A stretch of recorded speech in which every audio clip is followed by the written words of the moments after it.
બાજરા વિશે એવું કહેવાયું છે કે ખાય છે બાજરાના રોટલા અને મૂળાના પાન, શાકાહારી ઘરડાને પણ થતા જોયા છે જુવાન.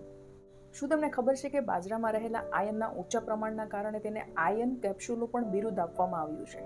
કચ્છ સૌરાષ્ટ્રમાં બાજરાને માણસ અને ઘોડા બંને માટેનો આહાર માનવામાં આવ્યો છે. જ્યારે અમેરિકા, ઓસ્ટ્રેલિયા, બ્રાઝિલ વગેરે દેશોમાં બાજરાનો ઉપયોગ પશુઓના ચારા અને પક્ષીઓની ચણ તરીકે થાય છે. બાજરીમાં એમિનો એસિડ અને પ્રોટીન વધારે માત્રામાં હોવાથી મરઘા ઉછેર કેન્દ્રમાં તેનો સારા એવા પ્રમાણમાં વપરાશ થાય છે. બાજરો શરીરમાંથી કેલ્શિયમનું શોષણ કરીને સ્નાયુઓના કોષો બાંધવામાં ખૂબ જ મદદરૂપ થાય છે.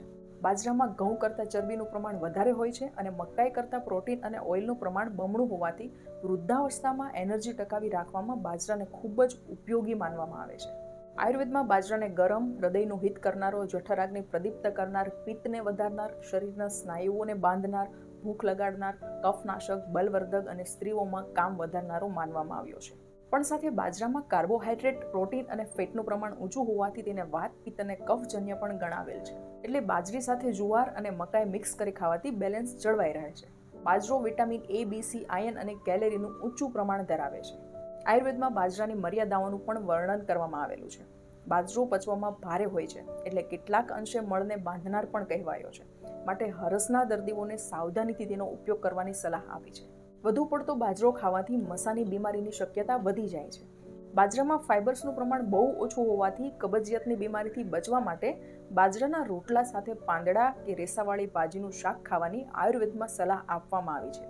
તથા બાજરાના રોટલાને મેદસ્વી લોકો માટે પણ હિતકારક ગણાવેલ નથી. મેં ઘણા મંદિરોમાં જોયું છે કે બાજરાની રોટલી પણ બનાવવામાં આવે છે.